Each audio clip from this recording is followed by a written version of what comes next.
Les gens n'ont pas conscience, je pense, qu'avec tous ces outils numériques, euro numérique pour les achats, passe sanitaire pour les loisirs et identité numérique pour Internet, eh bien, en fait, on peut vous couper de tout. On va vous surveiller sur tout, potentiellement, et on peut vous déconnecter et vous tuer socialement complètement quelqu'un qui serait un opposant ou que le pouvoir n'aimerait pas. On voit qu'on est en train de faire un scénario avec des inégalités sociales absolument majeures. Entre d'un côté des riches dont les patrimoines sont en train d'exploser et les classes populaires et moyennes qui sont en train d'être laminées économiquement. Le peuple est en colère, les élites le savent, et que font les élites? Elles prennent des moyens de contrôle, des moyens de sanction et de punition pour pouvoir absolument tenir leur place, garder leur place face à la population et en fait préserver leurs privilèges. Si les Français se laissent faire, ils vont, je pense, être enfermés petit à petit dans une tyrannie. Et il faut absolument que les Français se réveillent pour empêcher tout cela.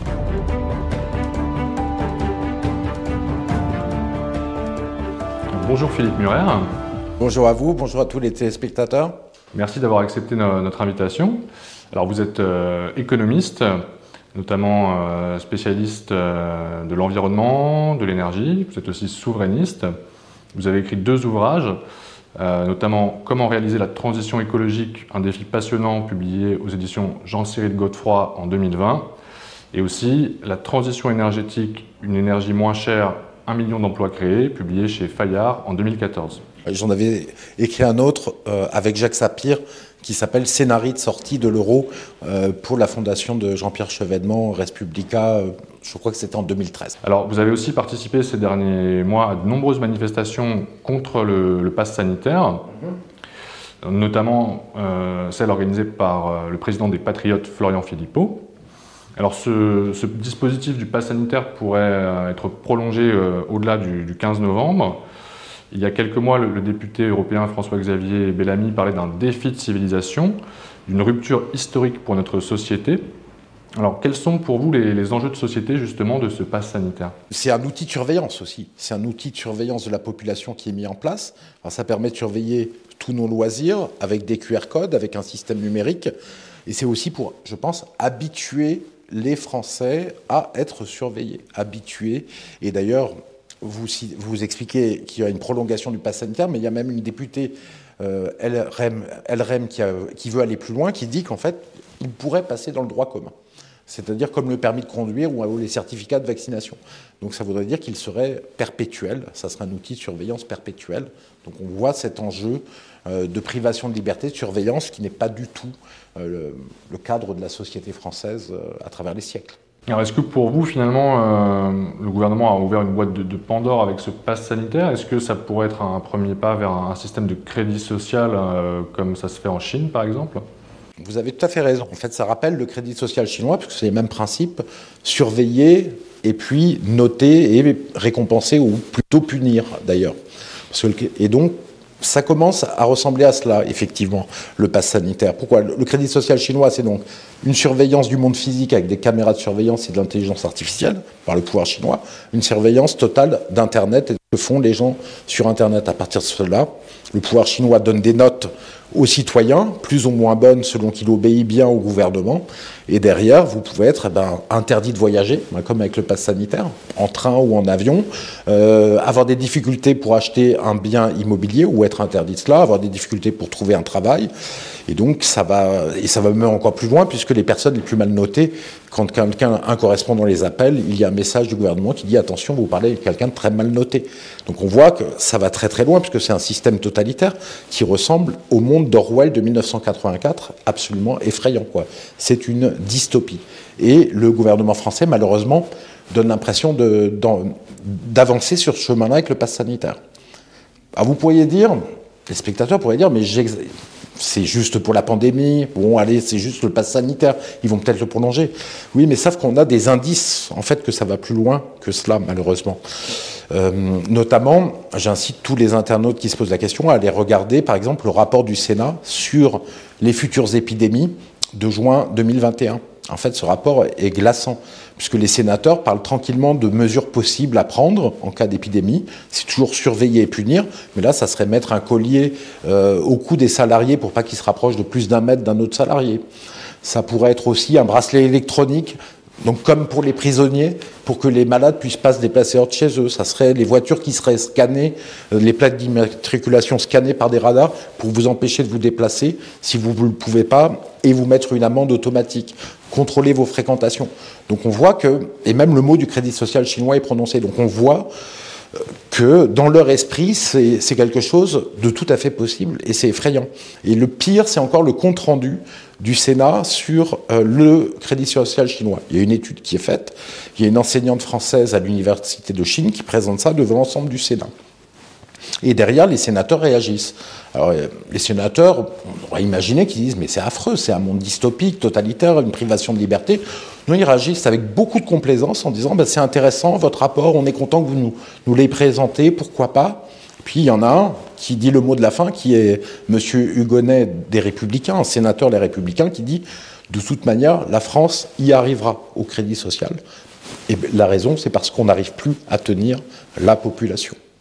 Voilà, c'est la raison en fait, c'est que la raison profonde de tout cela, derrière tout cela, c'est le fait qu'il y a un affrontement en fait larvé, mais de plus en plus fort entre les élites et le peuple, aussi en France et dans le monde occidental. En fait, c'est que les élites dirigent mal le pays, elles ont en face d'elles des citoyens qui sont très en colère à cause de ça. Il y avait une colère après Sarkozy, encore plus grande après Hollande, encore plus grande après Macron, mais ça touche plus que le président, c'est même de plus en plus l'ensemble des élites. Et donc le peuple est en colère, les élites le savent, et que font les élites? Elles prennent des moyens de contrôle, des moyens de sanction et de punition pour pouvoir absolument tenir leur place, garder leur place face à la population et en fait préserver leurs privilèges. Voilà pour moi le cadre, pourquoi on en arrive à ce risque très important en France de crédit social, et si les Français se laissent faire, ils vont, je pense, être enfermés petit à petit dans une tyrannie. Et il faut absolument que les Français se réveillent pour empêcher tout cela. Et alors comment vous expliquez le fait que finalement un nombre important de Français ne soient pas descendus dans la rue pour manifester contre le pass sanitaire et semblent finalement s'en accommoder plus ou moins?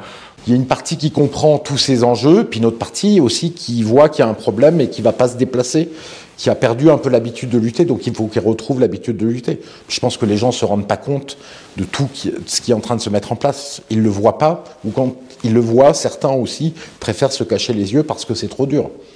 C'est trop dur de voir que, en fait, effectivement, il y a des outils du crédit social français qui sont en train d'être mis en place en France. Donc on a parlé du pass sanitaire, mais il y a les caméras de surveillance avec l'intelligence artificielle aussi. Alors les médias en parlent peu, mais le gouvernement a lancé une phase d'expérimentation fin 2019 sur la reconnaissance des visages des Français avec l'intelligence artificielle. Et puis Laurent Wauquiez la met en pratique dans les trains et les gares en Auvergne-Rhône-Alpes pour résoudre les délits, certes, mais c'est quand même l'utilisation et le début de l'utilisation de la reconnaissance faciale, comme c'est fait en Chine. Il y a d'autres outils, l'identité numérique, on ne s'est pas rendu compte. Moi, je l'ai appris il y a peu de temps que la carte d'identité française est une carte d'identité maintenant avec une puce. Et sur cette puce, il y a votre photo, vos empreintes digitales comme si vous étiez un prisonnier, ainsi que, bien entendu, votre identité, adresse, nom, etc. et date de naissance. Donc c'est très inquiétant. En plus, l'identité numérique, l'ONU le veut, l'Union européenne veut aussi une carte d'identité numérique et une identité numérique en Europe. L'Allemagne, la France, l'Italie, l'Espagne l'ont faite. Et en plus, c'est pour le contrôle dans le monde physique, mais aussi sur l'Internet. C'est là où on arrive à quelque chose qui ressemble à des projets chinois, puisqu'en fait, la France aussi a lancé une identité numérique pour Internet avec des grandes entreprises en 2018. Voilà. Donc, pour se connecter à Internet, au départ, ça sera optionnel, c'est ce qui est dit, sauf qu'à la fin, ça pourrait bien devenir obligatoire quand le gouvernement en aura besoin. Et on peut d'ailleurs déjà se créer une identité numérique avec la Poste, avec le site de la Poste, donc du gouvernement. Donc on voit qu'on a tous ces outils du crédit social, ainsi que la monnaie, l'euro numérique, qui sont en train d'être mis en place, quoi. L'euro numérique, en fait, c'est une crypto-monnaie, mais d'État émise par la Banque Centrale Européenne chargée de remplacer le cash, les monnaies et les pièces, et qui serait un nouvel outil de contrôle, parce que la monnaie et le cash, le gouvernement ne peut pas tout tracer, tout contrôler. Évidemment, il ne peut pas contrôler toutes les fraudes, mais il ne peut pas aussi contrôler tous les citoyens. Oui, parce que en fait, une des raisons qui est avancée pour la mise en place de cet euro numérique, donc ce serait plutôt à horizon 2025. Là, il y a un projet pilote qui vient d'être lancé Tout à fait. En juillet, qui doit durer 2 ans. Mais en fait, les raisons avancées, donc c'est des raisons de facilité aussi, et puis de faciliter la vie de ceux qui l'utilisent, et peut-être aussi d'empêcher tout ce qui est blanchiment, trafic, choses comme ça. C'est souvent une raison qui est avancée. Exactement, c'est toujours ce genre de raison. Bon, ça n'empêchera pas complètement le blanchiment non plus. D'ailleurs, l'argent est déjà électronique, hein. L'argent est déjà utilisé, est déjà électronique avec des cartes bleues. Il y a déjà Tracfin qui surveille les comptes en banque pour les questions de blanchiment, hein, dès qu'il y a des déplacements d'argent un tout petit peu importants. Donc on a déjà des outils, mais ils avancent vers ça, et puis surtout ils dénient le fait que ce soit pour aller vers la société sans cash. Parce qu'évidemment, à ce moment-là, ça fait peur à beaucoup de gens, une société sans cash, sans aucune possibilité de payer en billets, puisque dans ce cas-là, si l'État décide de vous déconnecter de vos achats, eh bien vous êtes complètement déconnecté, vous n'avez plus aucun moyen de faire des achats. Problème, vous êtes mort social, quoi. C'est très dangereux. Voilà. Mais sachant qu'il y a beaucoup d'articles de presse sur la société sans cash, depuis très longtemps, depuis au moins 6-7 ans, et puis il y avait la Suède qui voulait carrément aller vers une société sans cash en 2020.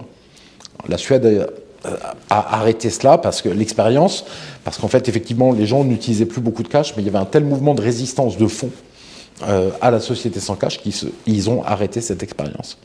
On voit que les gens n'ont pas conscience, je pense, qu'avec tous ces outils numériques, euro numérique pour les achats, passe sanitaire pour les loisirs et identité numérique pour Internet, eh bien, en fait, on peut vous couper de tout. On va vous surveiller sur tout, potentiellement, et on peut vous déconnecter et vous tuer socialement complètement quelqu'un qui serait un opposant ou que le pouvoir n'aimerait pas. Donc, c'est des moyens de contrôle effrayants qui sont mis en place par le gouvernement vis-à-vis de la population et qui pourraient être utilisés. Et les Français ont vraiment intérêt à se réveiller par rapport à ça, parce qu'une fois qu'ils seront mis en place, eh bien à ce moment-là, le pouvoir peut en abuser et ne pourra pas faire autre chose probablement que d'en abuser. Et alors, justement, toujours sur ce sujet, effectivement, du pass sanitaire et de cette révolution numérique, en fait, ça nous amène aussi à Klaus Schwab, le fondateur du Forum économique de Davos, et au livre qu'il a coécrit avec Thierry Malret en juillet 2020, qui s'appelle Covid-19, The Great Reset. Donc dans ce livre, en fait, qui se présente à la fois comme un constat des conséquences de la pandémie, et aussi comme une sorte de feuille de route de différentes réformes à mettre en place, aussi bien sur le plan politique qu'économique ou écologique. Finalement, alors, est-ce que vous considérez que ce pass sanitaire, en fait, qui a été adopté par plusieurs pays, après, bon, les modalités peuvent diverger en fonction des pays, mais est-ce qu'il s'inscrit finalement dans le cadre des réformes proposées par Klaus Schwab et Thierry Malret, selon vous? Alors, il y a beaucoup de liens entre... Et il y a beaucoup de choses à dire sur ce livre par rapport à ce qui s'est passé, effectivement. Parce que Klaus Schwab, donc le patron du Forum de Davos, qui s'appelle maintenant Forum économique mondial, un nom un peu pompeux qui donne l'impression d'avoir énormément de pouvoir. Et ils en ont parce qu'en fait, c'est le forum des multinationales, en fait, qui sponsorise ce forum, des grandes multinationales qui sponsorisent ce forum et qui invitent à Davos tous les ans des patrons de multinationales ainsi que des patrons de gouvernement, plutôt des patrons, des chefs de gouvernement mondialistes que patriotes, quoi. Donc, dans le livre de Schwab, qu'il a écrit en mai 2020, donc au tout début de l'épidémie de Covid, il y a plusieurs choses choquantes et qui rappellent ce qu'on voit aujourd'hui et ce qui s'est passé. Premièrement, Schwab nous dit que le Covid, c'est la peste noire et que ça va changer le monde comme la peste noire avait changé au Moyen-Âge, notamment l'Europe, avec la Renaissance qui est arrivée après la peste noire. C'est très étonnant parce que le Covid, il a 0,5% de mortalité environ. Alors que la peste noire, on est à 30% ou 40%. Donc on n'est pas du tout dans les mêmes proportions et les mêmes dégâts et les mêmes effets, forcément. Donc on voit qu'il y a une petite ruse sémantique de Schwab. Mais il y a d'autres choses très étranges dans ce livre. Il dit en fait que toute personne qui dira qu'il a des médicaments contre le Covid, ben, ça sera comme pour l'épisode de la peste noire, ça sera un charlatan. Alors qu'on est quand même 300 ans plus tard avec beaucoup plus de connaissances scientifiques. Il dit aussi, dès mai 2020, que le vaccin nous sauvera. Et effectivement, et qu'il faudra que ça se passera fin 2021, le sauvetage et le fait qu'on soit enfin tranquille avec le Covid. Donc il semble savoir des choses, en tout cas une espèce de prescience, cet homme-là, qui est extraordinaire, alors qu'il n'est pas du tout médecin, il n'a pas de connaissances particulières sur le sujet, et tout ça avec une avance incroyable. Donc là, on voit que c'est les mêmes éléments de langage qui ont été en fait repris par les gouvernements occidentaux, tout simplement, quoi. En tout cas, ils pensent la même chose, probablement, parce qu'ils sont mondialistes tous. Mais l'autre chose que dit Schwab qui est très importante, pourquoi tout cela ? Il dit en fait dans son livre, et c'est un aveu incroyable d'un mondialiste, effréné, hein, quelqu'un qui fait l'apologie de la mondialisation et qui a essayé de disséminer la mondialisation, il dit la mondialisation économique est une catastrophe pour les peuples. Et les peuples sont très en colère, ce qui a donné des gouvernements patriotes, des revirements, avec Trump qui a été élu aux États-Unis, le Royaume-Uni qui est sorti par le Brexit de l'Union européenne, donc un aspect aussi patriote avec Boris Johnson, et puis il parle aussi des Gilets jaunes de France. Alors, il y a deux choses intéressantes.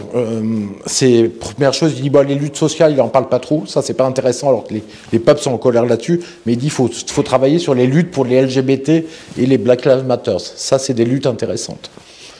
Ensuite, il passe à la dernière partie où effectivement, il dévoile un monde, une vision du monde économique et surtout un monde totalement numérique avec de la surveillance numérique partout. Il parle même à la fin du livre de toilettes numériques connectées pour savoir votre état de santé en temps réel, mais que l'État, évidemment, pourra connaître puisque ça sera connecté à Internet. Donc des choses un peu délirantes. Et on voit, en fait, non seulement sur le pass sanitaire, mais en fait sur l'ensemble de la politique, qu'il y a une identité de vue, quelque chose de parfaitement concordant entre ce que dit Schwab dans son livre et ce qui s'est passé, finalement, et ce que les gouvernements des pays occidentaux ont fait dans cette crise, quoi. Donc voilà, il y a vraiment quelque chose de parfaitement équivalent entre les deux. Voilà c'est de la constatation à la lecture du livre. On pourrait avoir l'impression qu'il y a une forme de réunion d'intérêts entre certains États et puis certaines grosses entreprises pour justement se diriger vers une forme de capitalisme de surveillance qui constituerait en fait un nouveau relais de croissance pour des entreprises du domaine. Et finalement, ce pass sanitaire, est-ce qu'on ne peut pas le voir justement comme un premier pas vers une forme de normalisation de l'identité numérique? Donc pour l'instant, via un QR code qui passe par le portable, alors aussi en papier, mais bon, qui est destiné peut-être à être moins utilisé à terme que la version sur mobile. Avec derrière, en fait, en toile de fond, un gros marché potentiel qui est le développement du marché des objets connectés. Exactement, oui. Il y a ce côté-là de capitalisme de surveillance qui est en train de se mettre en place et qui intéresse tous les grands groupes. Hein. Le groupe Thales, j'ai trouvé des informations sur l'identité numérique par un très bon compte-rendu du groupe Thales. Voilà. Tout est sourcé vraiment de façon officielle sur le sujet, puisque Thales travaille à ça. Mais on a vu aussi que, bizarrement, les Facebook, les YouTube, les Google étaient intéressés par la censure, en fait, sur tous ces sujets. Donc, surveillance et punition. Et il développe effectivement tout un tas de choses autour des objets connectés. Mais les objets connectés, c'est pas de la liberté, parce que si tous vos objets sont connectés, ça veut dire qu'on sait ce que vous faites, on sait où vous êtes, et donc quel intérêt. Et d'ailleurs, l'intérêt des objets connectés n'est pas du tout évident, quoi. Et c'est une porte d'entrée à la surveillance. Voilà ce qu'on peut en dire. Il y a effectivement une connexion d'intérêts entre les gouvernements mondialistes et les entreprises mondialistes, c'est-à-dire les multinationales. Elles ne veulent pas que la mondialisation économique change, et elles veulent qu'elle continue comme cela, parce qu'elles en tirent tous les intérêts, les marrons du feu. Salut à vous, j'espère que vous allez bien. Je m'appelle Franck Nzaou, pasteur de Jésus-Christ. Je voulais juste interpeller déjà les chrétiens, mais aussi tout être humain à se réveiller, à comprendre qu'il se passe quelque chose en fait dans les coulisses. Les autorités de ce monde sont en train de planifier des choses malheureusement terribles dont la Bible parle, à savoir le contrôle de l'humanité. La Bible nous parle du système de la bête, de l'antichrist. Et là, d'après ce que dit ce monsieur que je ne connais pas, mais quand j'ai vu cet extrait sur Internet, ce message qui a été publié récemment, il n'y a même pas une semaine, c'est effrayant, voilà, c'est angoissant, mais la Bible en parle en fait. Donc toi qui te dis chrétien, tu dois te préparer en fait à vivre, voilà, à traverser des situations difficiles en attendant le retour du Seigneur Jésus-Christ. L'humanité aussi doit savoir que le salut est seulement en Jésus-Christ, Yeshua Mashiach. Donc l'heure est venue où chacun de nous doit se préparer de la prière, de la sanctification, de la vérité, de l'amour, pour pouvoir tenir. Parce que là, quand on vous dit qu'on ne pourra plus travailler, acheter, ni vendre, la Bible en parle. Ce sont les prémices du système de la bête, les prémices du 666. Message chrétien, chrétienne, nous sommes arrivés à la fin Donc l'heure est arrivée où on doit vraiment se focaliser sur le Seigneur. On doit vraiment voilà, regarder au Seigneur, car ce monde va mal. Ce monde va très très mal. Donc ceux qui s'attachent malheureusement aux choses de ce monde seront dessus. Ils vont se compromettre en fait malheureusement. Donc il faut aujourd'hui se lever, œuvrer pour le Seigneur, s'examiner, voir si notre vie est conforme à la parole du Seigneur, parce que le monde rentre dans un temps terrible. Le numérique, l'Internet, tout ce système voilà, qu'on nous annonçait être révolutionnaire, en réalité c'est simplement un système pour contrôler, pour soumettre en fait l'humanité voilà, aux décisions qui seront prises demain. Parce que demain, les autorités de ce monde vont prendre des décisions, donc le gouvernement mondial, l'ordre mondial prendra des décisions, mais que beaucoup parmi nous vont rejeter. Maintenant, qu'est-ce qui va se passer? Ceux qui vont rejeter ces décisions-là seront exclus. Donc aujourd'hui, le développement de l'Occident, donc les grands pays, comme moi je suis en France ici, aujourd'hui nous sommes le 17 novembre 2021, en réalité le développement est un piège. Parce que ce contrôle numérique ne s'appliquera pas dans les pays pauvres. Parce que dans les pays pauvres, ils n'ont pas de carte bleue, ils n'ont pas d'Internet. Mais quand on apprend qu'il y a des caméras à intelligence